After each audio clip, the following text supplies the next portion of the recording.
Ayun na nga, may nagtanong po sa akin, ang tanong niya, pwede daw po ba yung videos na galing sa TikTok? To be completely honest, ayoko pong magbigay ng sarili kong opinion. Minabuti ko pong itanong kay Meta para mabigyan po kayo ng tamang kasagutan. Is TikTok videos allowed in Facebook Reels? I mean, extracted original videos from TikTok where TikTok watermarks are visible is allowed in Facebook Reels for monetized and not monetized accounts? Sagot naman nila, that's a good question.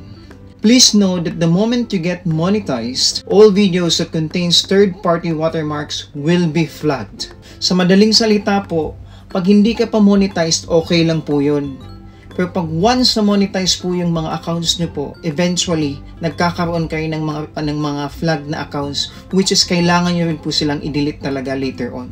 So ngayon pa lang, tanggalin nyo po yung mga watermarks na nakalagay na kahit na hindi TikTok lang, kahit anong klaseng application na ang gamit nyo, as long as may mga watermarks po siya ng iba, tanggalin nyo po sila. Kasi later on, mamumblema po kayo nun at magkakaroon lang kayo ng flag.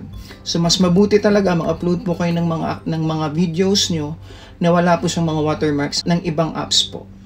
For more tips and questions on creating Reels, follow for more. Bye!